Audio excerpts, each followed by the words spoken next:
Welcome to another in our series of Kehillat Israel podcasts. This is a recording of Rabbi Amy Bernstein's weekly Friday morning Torah study.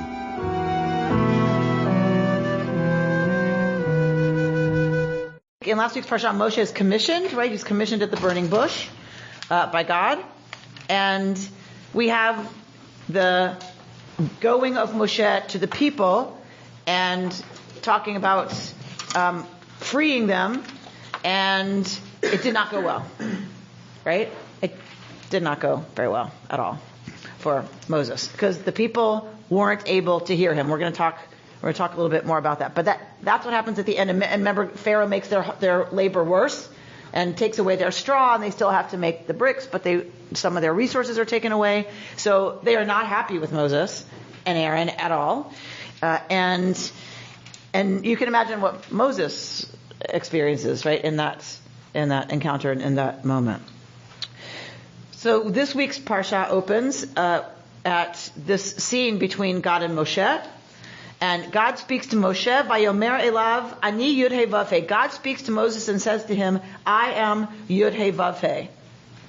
I appeared to Abraham, Yitzchak, and Yaakov as El Shaddai, but did not make myself known to them by my name, Yud He Vav He. There are many scholars, and if we go back to the bush, many scholars point to that moment where God says, I am Yud He Vav He, the God of your ancestors, as the moment that God tells Moshe who he is. That's the moment Moshe finds out that he's Hebrew. Is that God reveals God's self and says, I am the God of your ancestors, Abraham, Yitzchak, and Yaakov. Which I love that interpretation because it means until that moment, everything Moshe has done is not because he's a Hebrew. It's because he feels the outrage at the injustice of what's happened, to this Israelite that he saves from the taskmaster. So here's another occurrence of this idea that I am Yud He Vav He who appeared to Abraham, Yitzchak, and Yaakov, but not like this. Right? That's what this verse seems to be suggesting. I appeared to them as El Shaddai, not Yud He Vav He. Rabbi, I ask this every year, why do we say Yud He Vav He rather than sounding it out?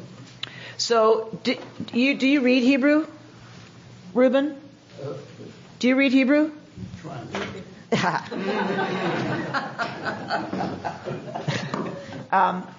Because the answer depends on if you can read Hebrew, right? Because if I write this, you can read that much. All right, so sound that out for me. Sound it out. Just go ahead and say it. Jehovah. We don't have a J. There's no J in Hebrew. All right, so, but there's one Vav. So it's either an O or a V. Which is it? You can't have them both. Yahweh. Okay, but you're putting a vowel here. Right. There's no vowels. And those consonants, without vowels, are impossible to sound out. There is no sound for this. This is literally the ineffable name of God. What does ineffable actually mean? Impossible to say. You can't say this. It's not pronounceable. So that most scholars believe that this is not an acronym. What do you call it when you combine, different parts of words into something? There's not a word for what I'm trying to say, I don't think. Right? It's like there isn't a word for it. Most scholars agree that this is, instead of being a proper name that one is to say, it is an indication of the nature of God. But Rabbi, there are no vowels in the Torah. Correct. So even if you try to punctuate this, how would you do that? What, put a kamatz there? Then what do you do? Yahuwah. There's no. What you put another one here? Yahava. There's no right. It's not easily pronounceable, and we believe that it was not meant to be. But isn't that the point? So that's the point. So, and why? And remember, who says this word? Who uses this name for God out loud? God. Out loud. Who says it? The high priest. the high priest, once a year, on Yom Kippur. Otherwise, it is never said. It is not allowed to be said. What does the priest say? We don't know. Okay. That tradition is not preserved, what the priest said, right, when the priest said this. But most people believe it is, and I love this interpretation, is that it is the letters, what's the word for to be? So how do you say was? How do you say is? Hoveh. How do you say will be? Okay. All right. So, right? If you look at Haya, Hoveh, Yihiyeh, do you see this? That's too light, so we can't read it. You can't read it? Okay. So here's the Yud for will be. Here's the Vav from is, right? And you've got the Heys, right, in all of them. So Yud Hey Vav Hey is an amalgamation of Haya, Hoveh, Yihiyeh. Was, is, and will be. It is about God. It is not a proper name the way people had proper names for gods in ancient Egypt, in Canaan. That when God reveals God's self as Yud Hey Vav Hey, God is saying, you're asking the wrong question when you ask, what's my name? To Moshe, right? Moshe asked it last week. We didn't get there, but asks, who will I say sent me? And God answers, Ehyeh Asher Ehyeh. I will be that which I will be. You're asking the wrong question, Moses. You're asking an Egyptian question. Are you Ra? Are you Isis? Are you Ishtar? Are you, right? Who are you? It's the wrong question in terms of what's my name. You want to know my name? Is, was, always will be. It's about being, capital B, existence, capital E. If you want to know me, you need to know something about how I manifest in the world, not what's my name. I have a question. I've read, of course, the Midrash about the Aleph and the Bet and starting the Torah, but it seems like Hey is given a lot of importance to use it twice in God's own naming of himself. Are there any Midrash on that other than what you just... There's lots of midrashim that deal with Hey being that it's added to Sarai, right? The Yud drops, the Hey goes in. Sarah, Avraham gets a Hey, right? It goes from Avram to Avraham, right? So that Hey is an indicator, right, of God's name, right, attachment to God.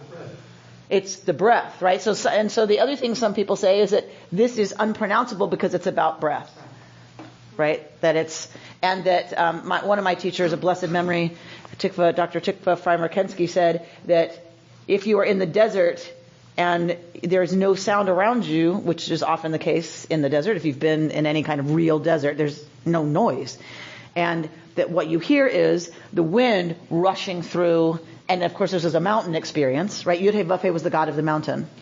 So this is a mountain god. So when you're listening to the wind moving through a mountainous region, it's Yahuwah, Yahuwah. And that it's the sound in the desert of wind moving, of air moving, that makes this sound and that becomes identified as the deity of that place. So, but really looking at the etymology, I just think you can't ignore that it's all these forms of is, to be. George? My recollection from Vaera in the late 40s is two things. One, when we saw when we say Adonai, and the second thing is, I remember being taught there was no verb to be in Hebrew. So is this changed to modern Hebrew and recent interpretation? We don't in Hebrew use the verb to be the way we do in English. There is a verb for it, we don't use it. Shema Yisrael Adonai Eloheinu Adonai Echad. There's no Haya. Right. God is one. We don't say is one. We say Adonai Echad. The is drops, right? It isn't there, right? But there is a verb for existence, to exist or to not exist.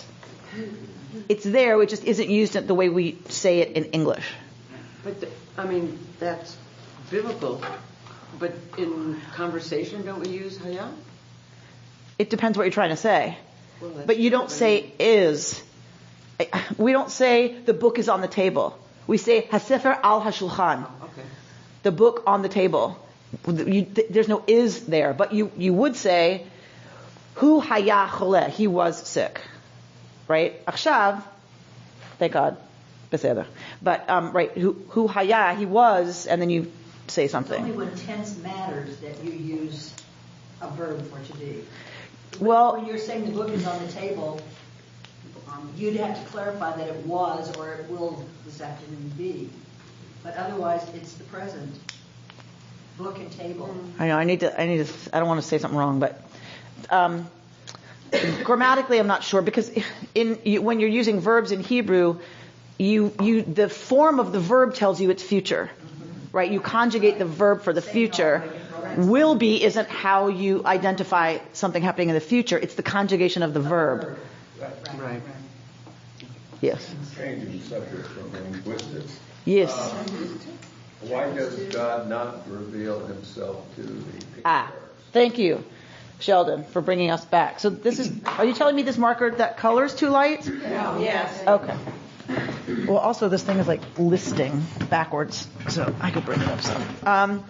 So why is God not known to Abraham, Yitzchak, and Yaakov as Yud Hey Vav Hey? Why is God known as something else? So Sheldon, what do you think? You started this. I've read that this is the first time that God says he's the only God. Up to that time, the Israelites believed in So God never says God is the only God. Never. Doesn't happen in the Bible. Doesn't this say? What does it say? I'm your God. I'm your God. I'm your God. Well, yeah. And I'm the God of your ancestors. That's all it says. It does not say anything about there's no other gods. Don't you worry about those other gods. They're not your gods. I am your God. Okay. Right? So that's a very important distinction. Right? So, Why wait until this time to say that? right. So that's where we're going next. Was Sheldon's point that Elohim, about the plurality of Elohim? No, I think Sheldon's point is about why does it say that they didn't know God as Yud Hey Vav Hey. Okay. So why now? What's happening now that's different? But what was also confusing me is that Elohim was used, which was plural, for a name of God. Right. It's really God's. Right, unless you read it like this. If you read it like this, it's God's, plural. If you read it like this, it's the collective singular. I'm making that grammatical term up. So when you say the seas, right? S-E-A-S, the seas. You don't mean many seas. You mean the waters of, right? It's a plural singular. The waters parted. It doesn't mean multiple waters. It means that water's a multiplicity kind of singularity. So it's like I'm all of them. What? It's like I'm all of them. Yes, right? So it's kind of the collective, yes, gods. Like I represent all the former pantheon is now me, right? And remember, El is the chief god in Canaan. So Elohim, right? They're all here in me. Yes. I actually want to get on. Who knows? Okay.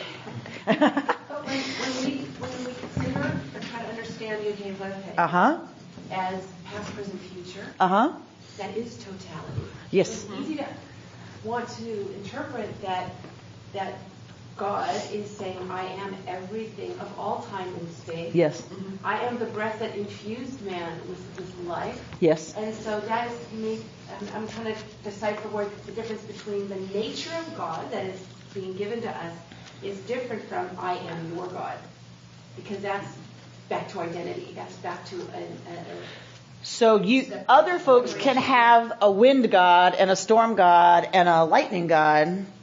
Your God is all of it, is a unified manifestation of everything that always has been and always will be, and that's who you need to worry about being in relationship to, not this one and that one and this one and that one. Teachings, I mean, outside of, and when you start looking at Eastern teachings and whatever, there is quantum physics, there is this unified field that science is now, in terms of these stories, that science is now wants to help you see the truth in the nature of this thing that's been identified for us. 100%. And so those of us who stand up to people who say the Bible has nothing to say to us, it's 3,000-year-old trash. It's a universal truth. I'm like, excuse me, every single wisdom tradition contains within it universal truth. And it's our people's way of expressing it, but 100%.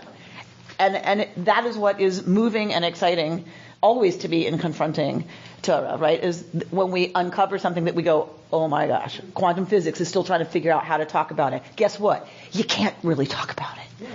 You can talk about it, but ultimately, wave, particle, wave, like talk all you want, but like really, it's ineffable.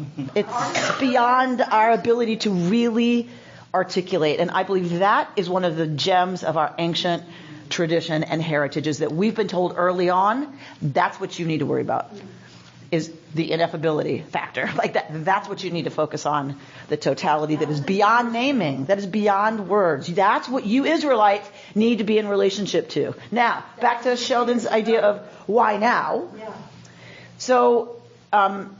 So possibly one thing is that each name for God also has a certain characteristic, like has a certain, gets used in certain ways and is interpreted by the rabbis to have a certain quality. And Yud-Heh Vav-Heh is a name for God that, first of all, is about the totality and the hugeness, but they also tie it to the quality of faithfulness.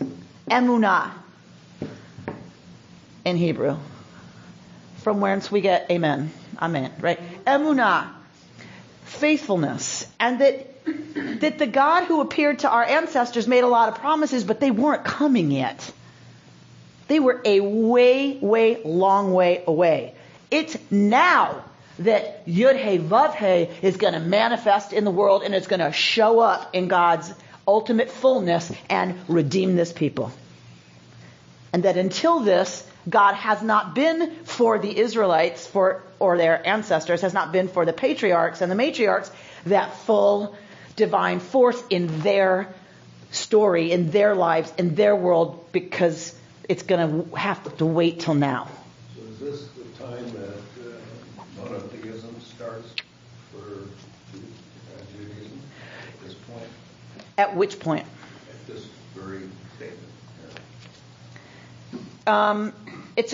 It's an interesting question, but remember, all of this is written. The Bible's written over a very long period of time. The idea of monotheism changes dramatically from the earliest texts to Deuteronomy. They are very different monotheisms. You don't really get monotheism until Deuteronomy. This is not pure monotheism, because there's still a recognition of Baal as another god. It's not your God, but there's a sense that Baal is the god of the Canaanites, right? The big fear is you're going to slide back into Baal worship. It doesn't reject out of hand that there can't be any such thing as Baal, because there's only one God.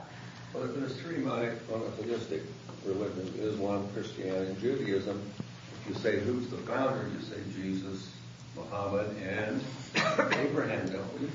Mm-hmm. Well, how could he be the founder if he hasn't heard the real name? So coming to Torah study every week makes you not so blithely accept the things that you hear anymore, right? So I'm not going to challenge that Abraham is not the symbol of the first, right, impulse in Judaism towards monotheism. Yes, of course. And it isn't pure monotheism at that point. Other gods are recognized as being, right, in Abraham's time, other gods are recognized as being at work, but not on our behalf. Like our loyalty is owed to this one. And later it becomes that there isn't any other ones. There can't be any other ones, because Yud-Heh Vav-Heh is in fact the totality of it all. So one interpretation is that this God's faithfulness will not be demonstrated until now. So that these people are going to know, Moshe and the people he's about to lead are going to know God in a different way than the ancestors, right, before them did. Okay, that's a lovely interpretation, right? I can get down with that. Go ahead. Is it possible to look at this as sort of a trajectory of consciousness in terms of Abraham being the inspiration, the impulse, the wonder, the big mystery into this distillation into manifesting form on earth? It's a lot of where Kabbalah goes. Yeah. Right? Yeah. Into Abraham as symbol of, Moshe as symbol of, right? The mystical tradition very much sees them as symbols. So Abraham has this quality, Moshe has that quality, Yitzchak has this quality, Yaakov has that one, and our job, right, is to manifest all of them as their descendants, right? And we need different ones at different times to come to the fore. And meditating on different names of God in Kabbalah is also another way, right, that we deal with energies and what they are and what they mean. And Yod Vav is a very different quality from Elohim, right, in the Kabbalistic system. And meditating on the different names of God produces different results, right?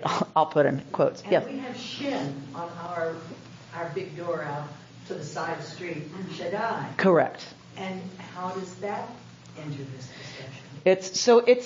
It is the reason it is on the building as a shin is because when you put on up a mezuzah, when you look at the back of a mezuzah, right where it's open, you see a shin that is the scribal tradition is to write on the outside of the cloth. You roll up the cloth, and the scribe writes on the outside of the cloth a shin for Shaddai, and so I'm imagining. I don't know. You would know more than me, but that's so that shin is kind of like that's our big mezuzah to the world, right? And the entry point, right? And so the shin is there. You'll often see it on the ark, right, or over the ark, and that is for Shaddai. It is a very old name for God.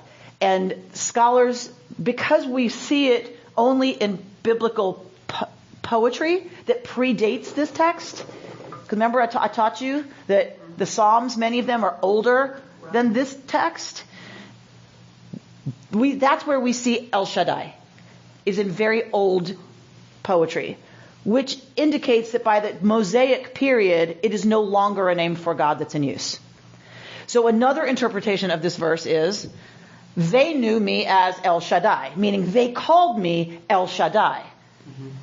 But I am the same God that appeared to them, but you all will know me as Yod He Vav He. Right? I am revealing another. So it's an evolutionary process. So this idea that they knew me as El Shaddai, and now there's a fuller consciousness about, or you're ready for that because you're evolved, or because I'm getting ready to do something that's going to make me more manifest in the world, and you're going to tell the story forever, and this will be a definitive moment for you and me as a relationship, me to you as a people. There's lots of ways to understand it, but clearly it is indicating that something has shifted. Something has changed. The moment is at hand. Yes. I'm just trying to understand what you said. I'm just trying to understand what you said. Right. So you're saying in Abraham's time, he talked about our God, but there were other gods that were true gods, just not our God. Is that correct? That one could suggest that would have been an Abraham's. You could. First of all, we have to accept that Abraham is a mythic figure. That's number one. He's a mythic figure. There was no Abraham, right? So I know, Pam, just hold on. It's okay. Right? So we're not going to deal with Santa Claus right now, Susan. We're not going there.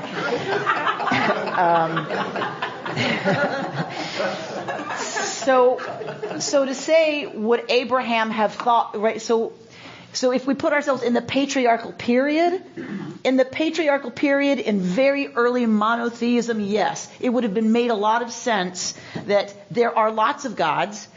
Is real gods. This is our God. This is the God to whom we owe allegiance. Just there are lots of kings, but I only owe allegiance to my king.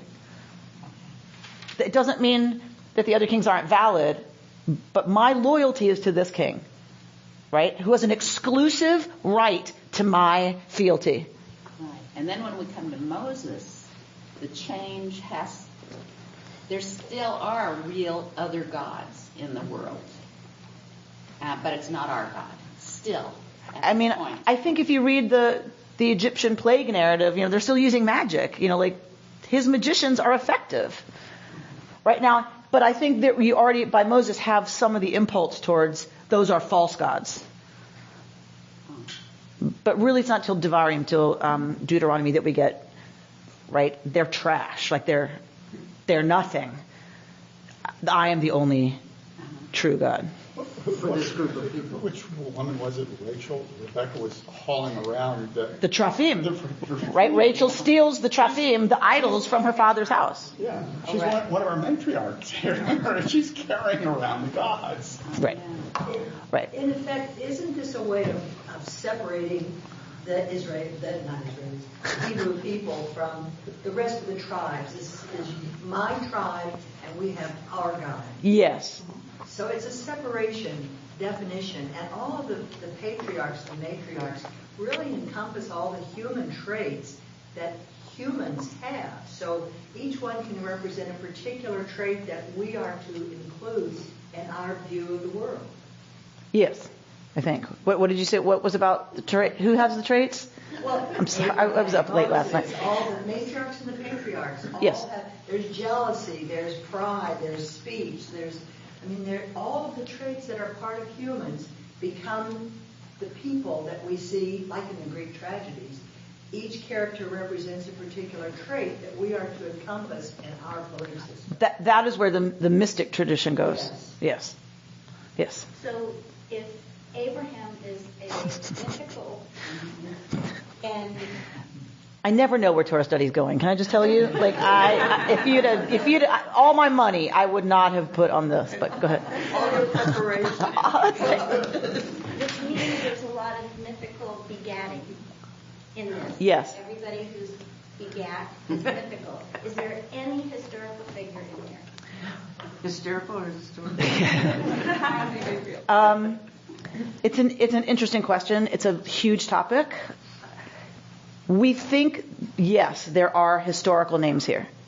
When we get that genealogy is always P. That's always the priestly author who's very concerned about this one came from that one, came from that one, came from that one. So we do believe there is genealogical material preserved. Yes. So I know it sounds like a simple answer, but because it's a huge, you have to ask when. You know what I mean? Like in which period? So certainly P, we believe, has some accurate data. We probably these 12 tribes that we get described were historically tribes that formed a loose confederation in the earliest iteration that we know of as Israel as a nation state.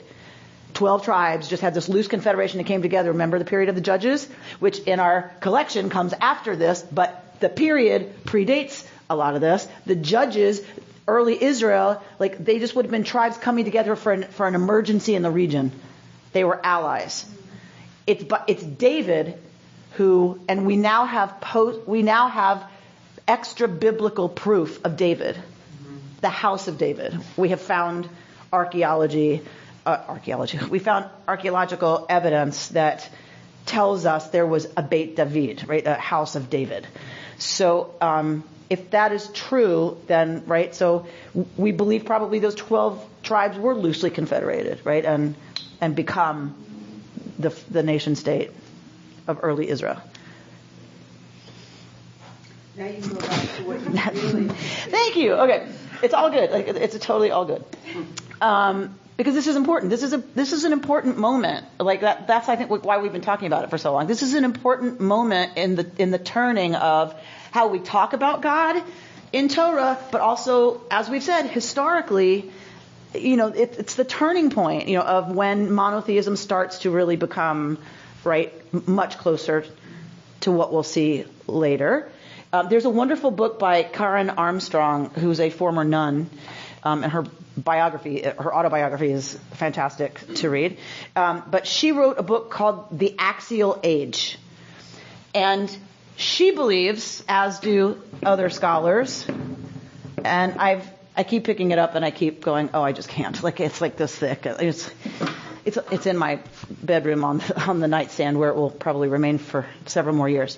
The axial age. She believes, as do many scholars, that there is a turning point in ancient Egypt and other places in the world that monotheism emerges at the same time. That there is an evolution in thought that brings humankind in the region to an understanding of monotheism. And in Egypt it was Akhenaten, right? So we have the God. Remember, there was a God who was the only God for a while. Egypt has this moment of monotheism. But the priests, what do you think the priests felt about that? If you got one God who's, right, the son of Aten, the sun god, how do you think the competing priests and the priestesses of Isis, how do you think they're going to feel about that? He's got to go. He's got to go. And so does the Pharaoh who supports that religion. They have to go. And all the images in Egypt of that Pharaoh have been desecrated. Right? Because it was so threatening to the polytheistic system of Egypt. But it is definitely there, and it's in the historical record. So you cannot convince me, you cannot convince me that story doesn't have something to do with a prince of Egypt who kills somebody, is now a fugitive, has a desert experience, and comes back a monotheist. You cannot tell me they are not related. We have a story of an Egyptian prince who runs away from Egypt, has a conversion experience, and becomes a monotheist. It is absolutely, I believe, correct that there is an axial age, and this instinct is there in the region in lots of cultures. And monotheism emerges out of that impulse and is widespread, right? In the Western world? In the Western world? No, in the East. In this part. In the ancient Near East. Yes, but not in Asia. Right, so I don't know about that, because I haven't read it. I don't know where the limits for her are on that, but I don't know enough about Asian, the cultures of Asia to know if there is also a monotheistic instinct there. But I really need to read the book. Keep reading, Amy. I know, right? Okay, so we've gotten through 2 sentences. That's good. All right, so verse 5. V'gam ani shamati et na'akat b'nei Yisrael. And I now have heard the moaning of the Israelites, because the Egyptians are holding them in bondage, and I have remembered my covenant. So say therefore to the Israelite people. Now, this is a charge to Moshe. Go and say to the Israelite people, Ani Yud He Vav He. I am Yud He Vav He, meaning they now need to know God as Yud He Vav He. V'hodseiti etchem mitachat sivlot Mitzrayim, and I will free you from the labors of the Egyptians and deliver you from their bondage. Okay, right? I will free you. I will redeem you with an outstretched arm and through extraordinary chastisements. And I will take you to be my people, and I will be your God, and you shall know that I, Adonai, am your God, who freed you from the labors of the Egyptians. I will bring you into the land which I swore to give to Abraham, Isaac, and Jacob, and I will give it to you for a possession, I, Adonai.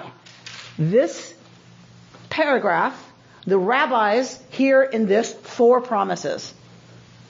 I will free you, I will redeem you, I will take you to be my people, and I will bring you into the land that I swore to your ancestors. Right? What does this match up with? Well, yeah, but what do these 4 promises match up with? Come on, think. The 4 cups of wine on Pesach. It came right from here. Wouldn't have gotten there. Because you didn't read the Maxwell House Haggadah that I grew up with. It took 3 hours to get through. Because if you'd have read that, you'd know this. The 4 cups of coffee. You need 4 cups of coffee to get through that Seder. That's exactly right. So, if you read those long Haggadot, it says it, and we say it around the table at Seder. The 4 cups, I will bring you, and I will free you, and so this is where we get the Arba Kosot for Pesach, these 4 promises. Yes? I've always wondered, in reading this, Why it took God 400 years to free enslaved people? So what does verse 5 say? Heard the moaning. Let's see, verse 5. Yeah, I have now heard the moaning. So the rabbinic about it before? The rabbinic tradition is something has changed, and what we're told before even this, what we're told at the very beginning of the book of Exodus is that the people let out a tza'akah, a cry, and God hears their cry, and it can't be, as Susan just said, it can't be until that moment. And the interpretation by the rabbis is, and unless and until we cry out against our own oppression, redemption cannot be set into motion. This is all midrash and interpretation, right? Because there is no answer why did it take God 400 years? Because God wanted us enslaved for 400 years, right? So, because we were going to be enslaved for 400 years. Like there isn't a logical why. But I love the later interpretive tradition, which says because they hadn't protested yet, they hadn't cried out yet. And that once that happens, now the process of liberation and redemption can begin. They didn't have the women's march. They didn't what? They didn't have the women's march yet. There you go, right? So until resistance, until some kind of crying out, awakening, crying out against their own oppression, they were not ready to do what redemption was going to require.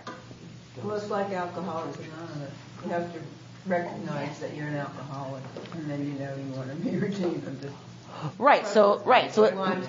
Addiction, stuff, right, has that same idea that first you have to be able to say, I'm in trouble. This isn't working. In other words, you have to ask for help. Yes, you have to ask for help. I had not heard that. It's one of my favorites. The Jews weren't complaining the whole time they were in So Pam doesn't buy it. She's like, Jews complain at the drop of a hat. Sometimes they're complaining. I think there was a crescendo of it got worse and worse and worse. So possibly it gets worse and worse and worse and worse. Yeah, depending on who the pharaohs are. Depending on how harsh the labor is, right? And it's gotten worse at this point, right? Pharaoh's taken away their straw. Like it's gotten worse. Mental health treatment depends on this too. On acknowledging. On acknowledging they need help. Right. Everything does, right? Getting out of stuckness. Mitzrayim, Meitzarim, the rabbis read Meitzarim, from the stuck, the narrow places. That's what liberation is always about. Moving out of the narrow places. And the only way to ever do that is first to acknowledge, I'm stuck. This hurts. I don't like this. I would like this to change, right? That's the first thing that has to happen.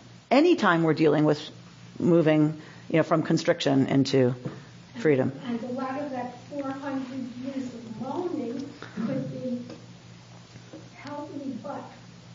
Well, here we are. We're at that. Torah beat you to it. I'm sorry, thousands of years ago. Because verse 9, what does it say? What's the first word of verse 9? But when Moses told this to the Israelites, they could not listen to Moses. They would not listen to Moses. Why? And the mem here is important in the Hebrew. Lo sham'u el Moshe. They didn't hear Moshe. Me, and that me is important in the Hebrew because now it's going to tell you why. What's the cause of the lo sham that they couldn't lo shamea, the inability to hear? Mi kotzer ruach. From what does that mean? Read Ephros. Kotzer ruach. Shortness of breath. Kotzer ruach. So we're not going to. It does not mean impatience yet. Their voices weren't loud enough. Kotzer ruach. What's katzar? Short. What's ruach? Spirit. Spirit or breath. Either one is katzar. It is short. Meaning they didn't talk loud enough to say it loud enough to be heard. So, maybe they're not, they let out a cry, but not a big enough one yet.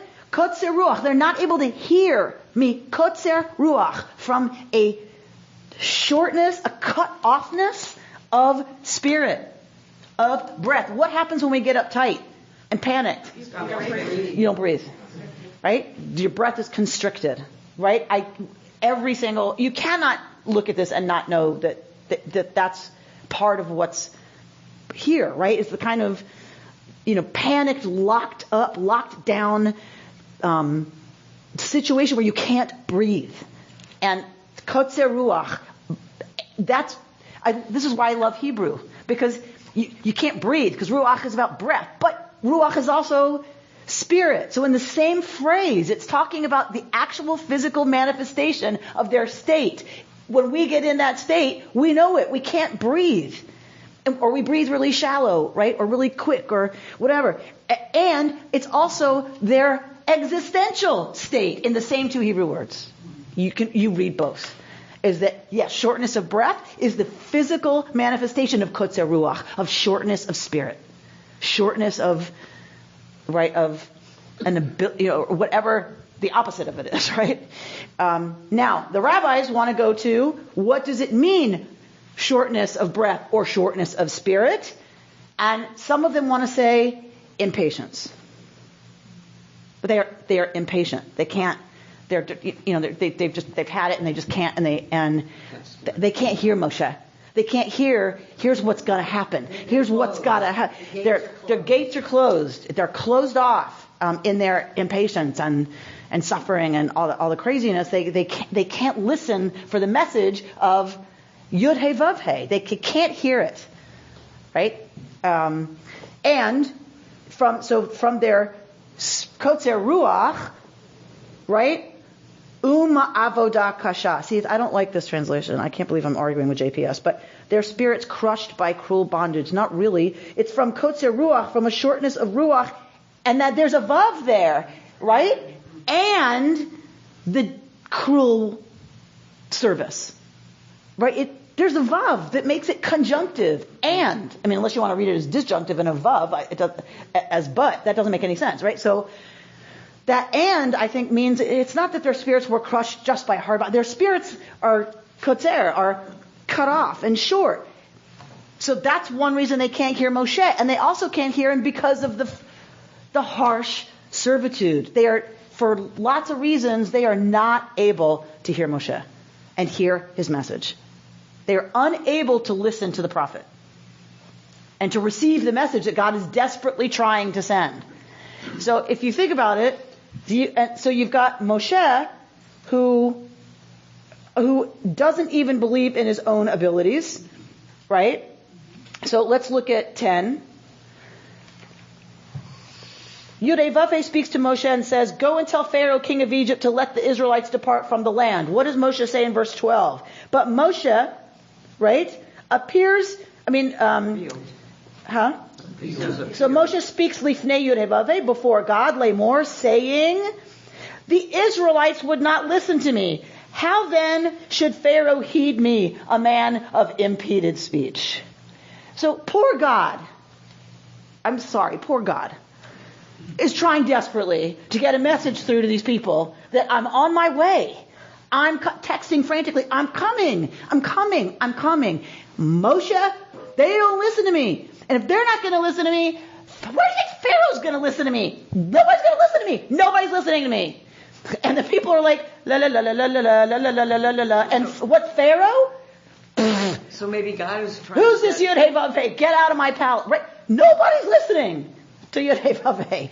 Nobody. So maybe God has been trying for 400 years to get somebody to So listen. this is another interpretation, that God has been wanting them to be redeemed, but they have not been able to listen. An interpretation that I've read about or heard regarding Moses finally responding to God as when the burning bush, whereas the bush itself could have been burning forever, and Moses was the one to look at it differently, maybe than other people who have been walking by it all these. Correct. So according to tradition, it has been burning forever. Yeah. And then God employs or uses a man who can't speak. So that's where we're going. So thank you.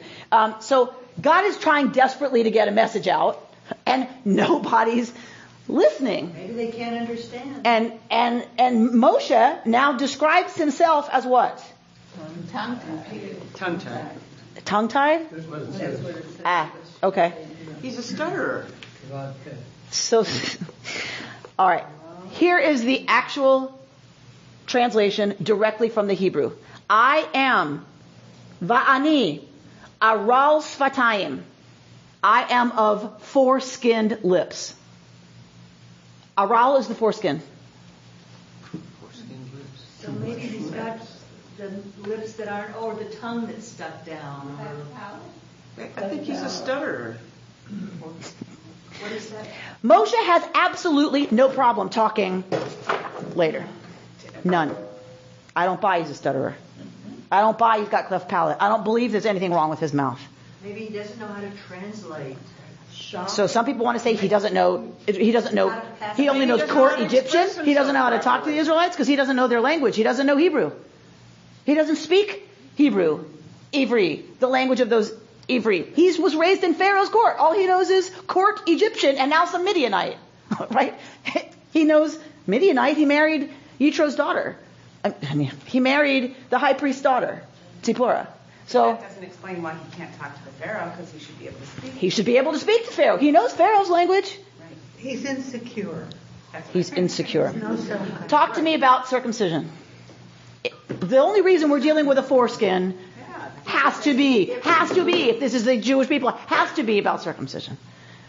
The prophet tells us that when we repent, when we truly have repentance happen for us, what happens is the cutting away, the circumcision of the heart. Opens the heart. The circumcision of the heart. The cutting away of the thickness that prevents the heart from experiencing tshuva, repentance. And so if that's a metaphor used by the prophets, and we know circumcision is what? What is circumcision a symbol of? Oh my God. It certainly involves pain. It is not a symbol of pain. It is a symbol of the covenant. It is a symbol of covenantal relationship. What is covenant about? Because think of both images. The cutting away of the heart and repentance. Covenant, what's it about ultimately? Belonging, faithfulness. I would use the word intimacy. You cut away the thing, and think about it. Circumcision is about the penis becoming as it is when it is erect. We cannot miss that, people, or you miss the whole point of circumcision.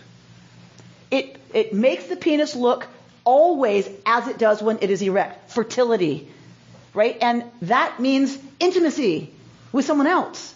You don't have fertility without that, right? So it is absolutely tied to sex and relationship. Cutting away the foreskin of the heart in order to repent is about cutting away the thickness that prevents intimacy with the divine. Be sure you write that on the board. Right. For the Sunday school class. Right. I'm going to put foreskinned lips on the whiteboard and let them deal with that Sunday morning, right? So if we accept what I just said, then what does this mean? That he has been... That this isn't intimacy. He himself has been free. He's not capable. He's not, he believes he's not capable of, not worthy. It doesn't say anything. This is not the narrator. This is Moshe. We always forget that. I forget that. This is not the omniscient narrator saying Moses was of foreskinned lips, right? It's not an accurate description by a narrator that something's wrong with his mouth. He even says, I can't do it, I can't speak. I can't do it. Pharaoh won't listen to me. I am of foreskinned lips. I might as well have them be completely sewn together and a piece of skin that grows them. That's the place I'm in. I am not able to do this. I am not effective. I cannot achieve the intimacy with them through speech that you want from me. You're wanting me to bring them in relationship with you through trusting that I'm speaking for you. It doesn't work. I tried. He's impotent of speech. That, I believe, is what Moshe is saying. He doesn't believe he can do it. And that he has the power to speak in a way that the people will hear a radically new message, right? And who would want to do that, by the way? Who would want this job? Go to Pharaoh, who, you don't have a great relationship with on a good day, and tell him you want to take all the slaves out and that he needs to let them go because Yud Hey Vav Hey said so. Right? Who wants that job? Who wants to speak those words? That's not going to be pretty in any way. I mean, you might as well be asking him to go on a suicide mission. Moshe must understand this on some level as a suicide mission. Who would believe what's going to happen is going to happen? Right? So on so many levels, of course Moshe's terrified. Of course, and the people don't listen. They don't hear him. And we're going to see how often they don't listen. And we still don't listen, which is why our prayer every day, twice a day is what? Shema Yisrael. Listen up, Israel. We don't say a prayer to God twice a day. That ain't about God. Our prayer is, we say it about ourselves. Shema Yisrael. Listen up, Israel. Yud Hey Vav Hey. Echad. Remember that. Listen, Israel.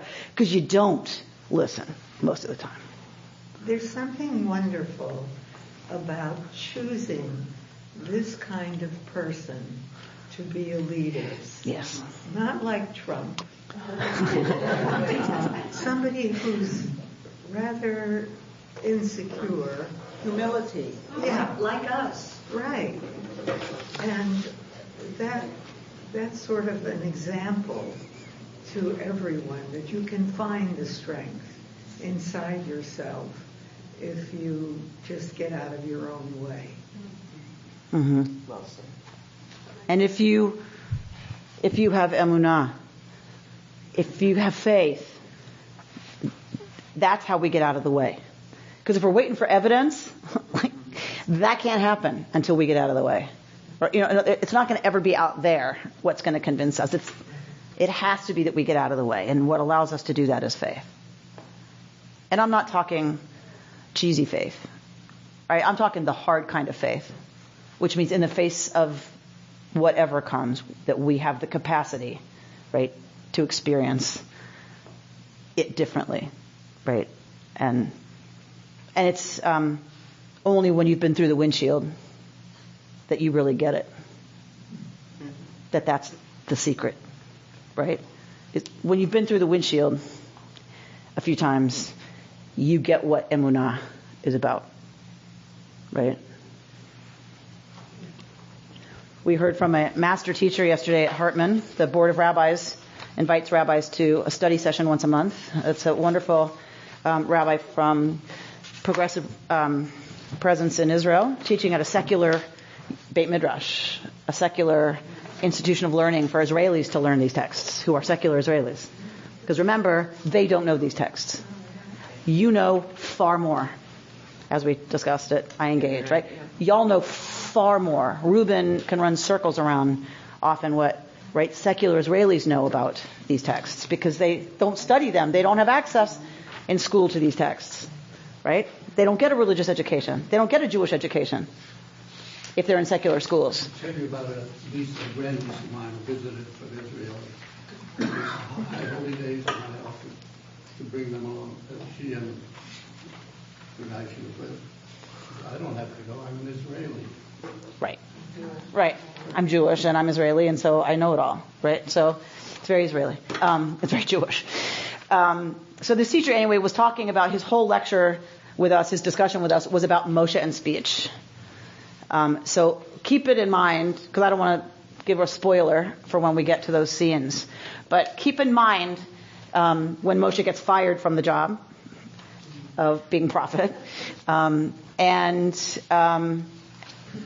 then when we get to Devarim, right? So Moshe's describes himself as uncircumcised lips, and then when he's told he's fired and it's time now for him to go, when it comes time for him to die, he goes up a mountain and does what?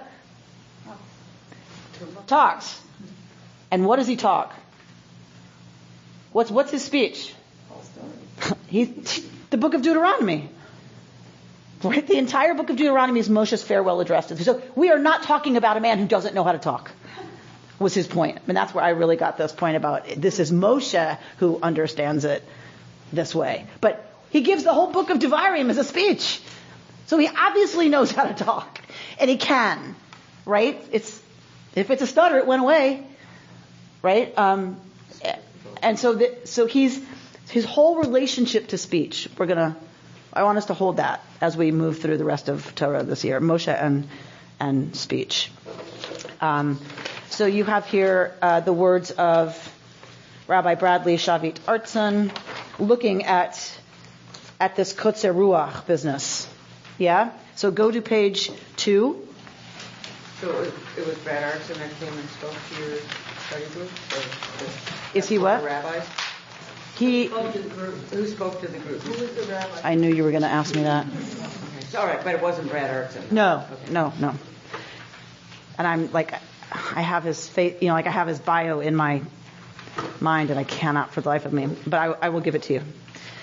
Okay, so most intriguing of all, perhaps, you see that paragraph in the middle of your page 2? It's talking about Kotzer Ruach. This is the psychological insight offered by Rabbi Chaim ben Attar. He understands that an effusion of new hope can make suffering even harder to tolerate. So what is he saying the Kotzer Ruach is about? It's about when you're suffering, trying to let in a little dose of hope can make your current situation feel worse. Have you ever been attached to an apartment and you love your apartment, you love it, and then you know you're going to move? And all of a sudden, you hate that. There's something about our current... Okay, that was a terrible analogy. During exams or whatever, that you know it's going to be over, but sometimes, like even a taste of that, you taking a nap or having a glass of wine, right? It makes it worse that you have to go back to studying. How about losing a person? When you know it's going to end, and the pain is so great knowing it's going to happen. And there's hope that maybe you've got another year, another day, or whatever. So that feels different to me than what he seems to be talking about, which is when you know the release from the suffering is coming. Well, and that's a good thing. That hope that's going to happen is a good thing. But when you actually allow that in when you're in a terrible place, it makes the terrible feel worse. Yeah? Okay. The closer liberation comes, the more difficult it is to tolerate one's oppression. The people had good reason for becoming impatient at their fate, because when Moses had given them hope that their what? So is this written? Is it me? Okay, thank you. So Moses had come to give them hope that their liberation was close at hand. This had given them a new and broader perspective on life. So 3 different insights. You can read the other ones at home. Ibn Ezra, Rashi, and then we just read Chaim ben Attar. 3 different insights, each illumine the nature of despair, right? So he's talking about Kotzer Ruach being about despair. That it can be physically devastating, that it can preclude accepting the good news of redemption, and that hope can itself make a bad reality even less acceptable. There is yet one more comment to make about despair, ancient or contemporary. There are insights that can only be accessed from a place of despair. So think about that for a minute. I love that.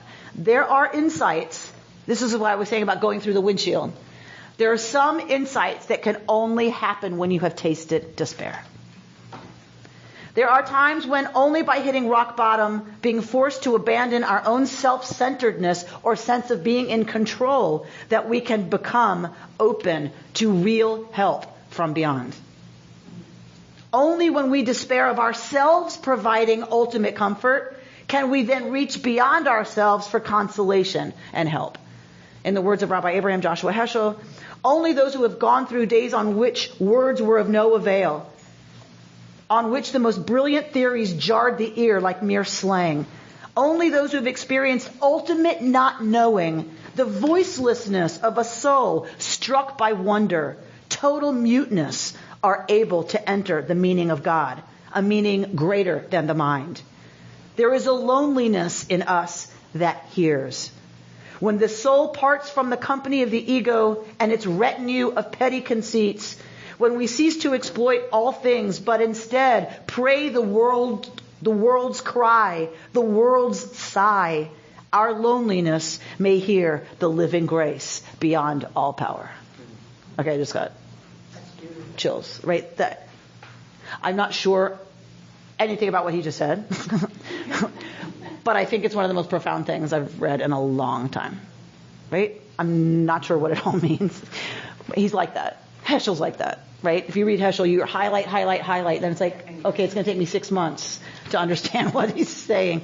But right, I think this is something about, there's something about that place of deep loneliness, existential despair and loneliness, that is the only thing that pushes us past our own petty self-conceit to access that which is beyond, the living grace beyond all power. Only when we are completely powerless sometimes are we able to get past ourselves enough to access the self of the universe. I'm not sure you can't understand it. That Right. Right. I think you have to recognize it. Experience. Right. Experience it. And I think once you've been through the windshield, you know what he's talking about. Right? That's sort of why we stay for meditation.